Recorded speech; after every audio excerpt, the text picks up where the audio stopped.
I promised we would talk about misinformation and disinformation, and here we are. A lot of times when we talk about these subjects, from a national perspective, we're talking about partisan polarization. We're talking about politics, national, federal politics. But I want us to start by talking about an incident from 2 years ago, a measles outbreak that affected the state of Minnesota more dramatically than almost anywhere else in the country in 2017.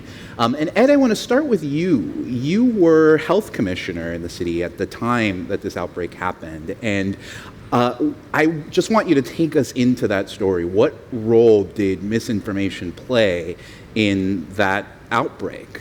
Well, thank you for having us here, and thank you for talking about measles. It's always good to talk about public health. We know we had a measles outbreak in 1990, and we really worked hard at that point to increase immunization rates. And we had done very well for several decades. But then in our community, we had a decreasing immunization rate, particularly among Somalis, immigrants to this country, and they were targeted with information that the measles vaccination was linked to autism, and autism is a major concern in the Somali community. So their immunization rates dropped dramatically from about 90% down to 41%, and that gave the foothold for the disease to come into our state.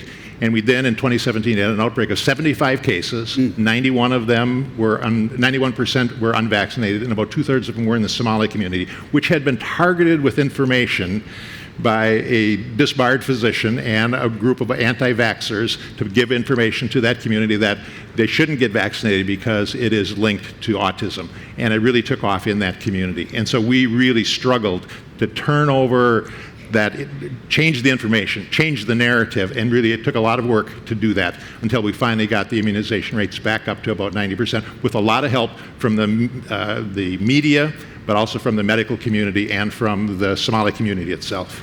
From your vantage point, when did you first understand that this was happening? Where did you see this outbreak begin? Where did you see vaccination rates start falling off? How did the story first reach we saw when, over the previous 5 years or so, we knew that the anti-vaccination information was coming into the state.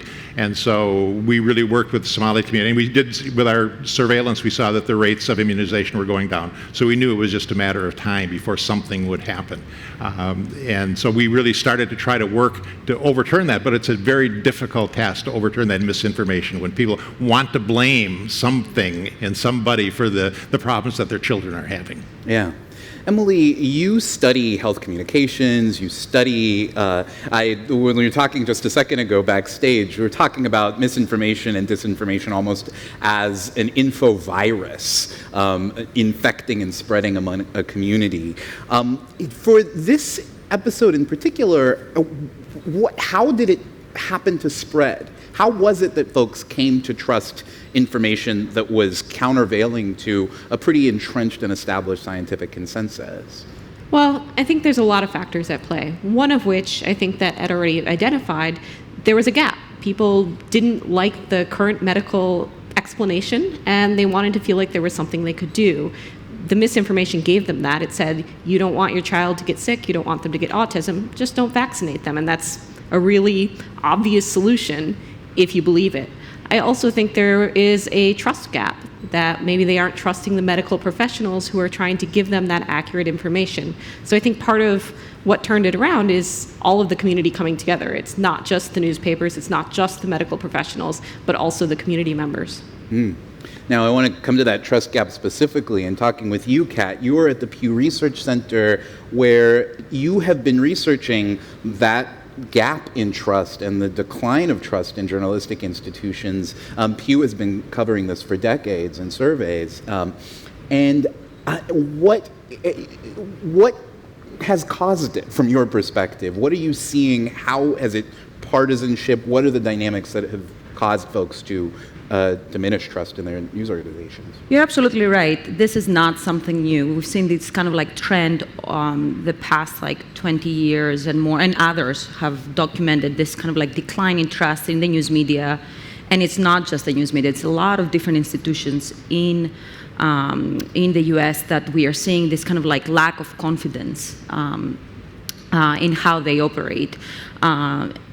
Scientists is one of them, and doctors, but also academics and academia in general. So thinking about it of like what might have caused it and what we are seeing in the data, we definitely are seeing this kind of like, as you mentioned in the beginning, polarization or political polarization, which is also a phenomenon that is happening in the US, where basically Republicans and Democrats are, especially in the news media, have this very different attitudes towards the news media. And it's not only about trust, but it has to do with the role of the news media, that how they play in society, but also where they turn to for news. It's a very different media environment for each of these two groups.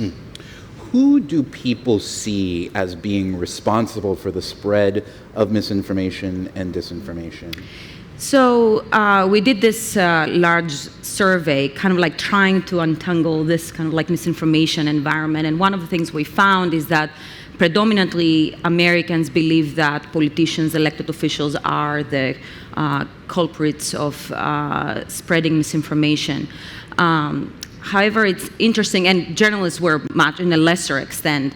Interestingly, when it came to questions about responsibility and who should be stepping in and trying to fix it, journalists were in the news media were the ones that people believe that need to lead and fix this.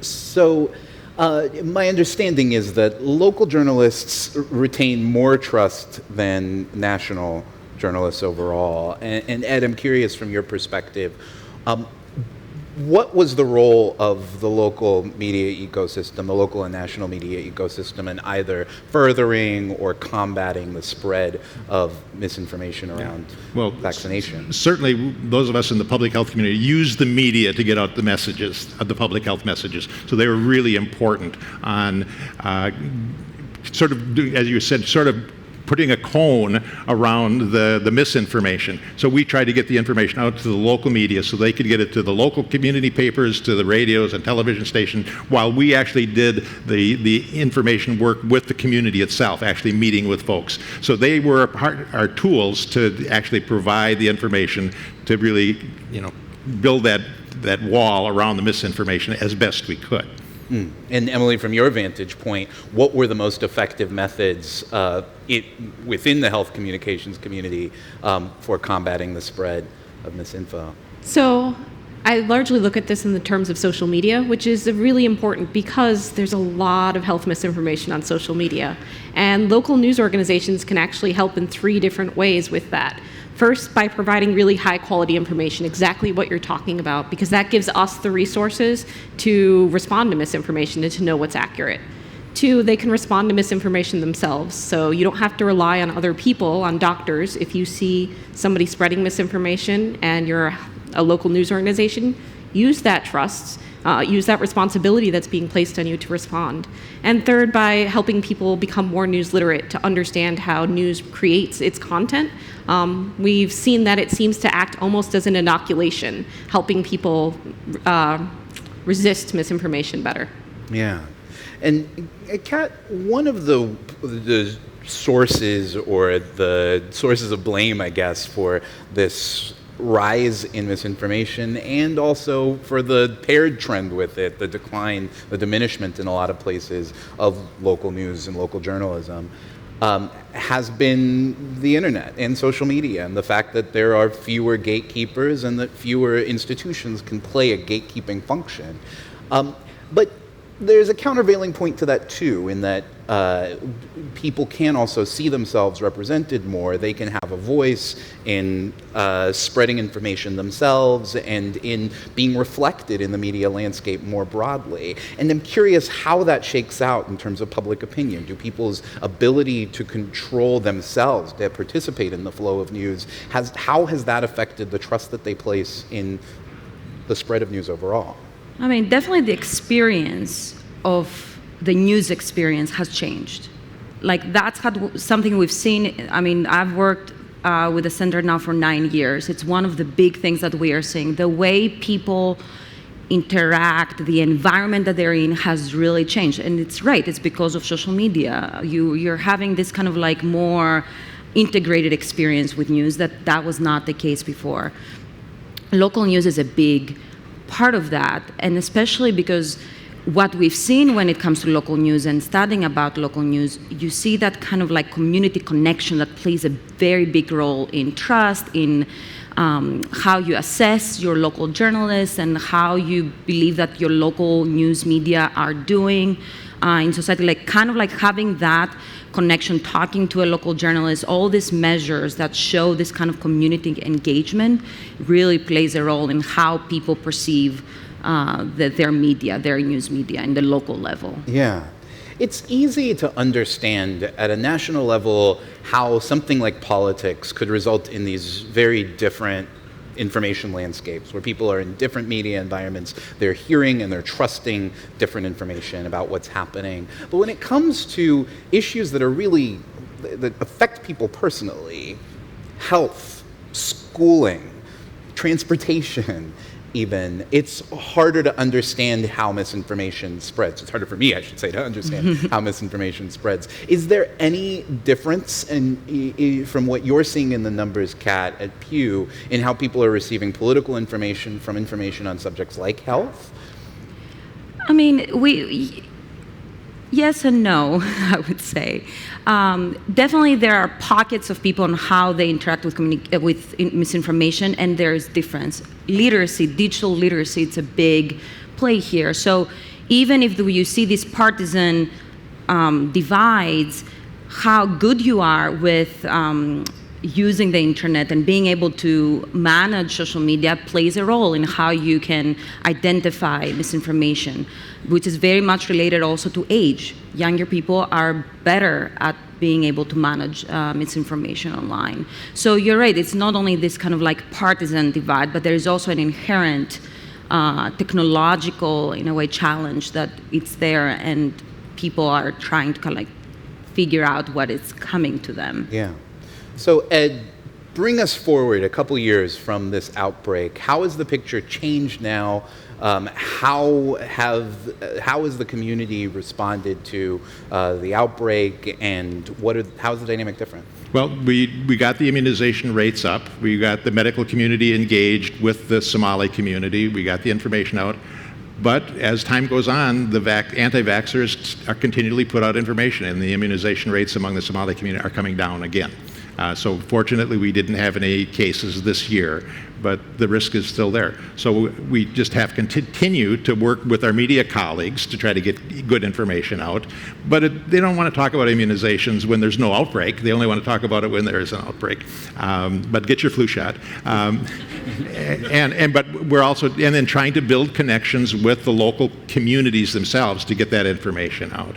And then, you know, we always struggle. All of these issues, you talk about transportation or housing and health, they're all complex issues. The social media only really gets things at a black-white, you know, right and wrong perspective, and ideology always gets in the way of actual data. And so our continual thing is, you know, continually talk about who can you trust? Can you trust the government? Can you trust can you trust your provider? We need the media to kind of give support to the really good science so that we can have the conversation, which is going to be an ongoing thing. Yeah. In a moment, again, I'm going to turn to the crowd for a few questions. But Emily, I wanted to ask you the question, what can we learn from how health communications is playing out, and specifically from episodes like the measles outbreak? What can we learn that we can apply to other domains like city and national politics, and housing and education? So local news is incredibly important for that because it is a little bit less polarized than some of these other spaces that we're talking about.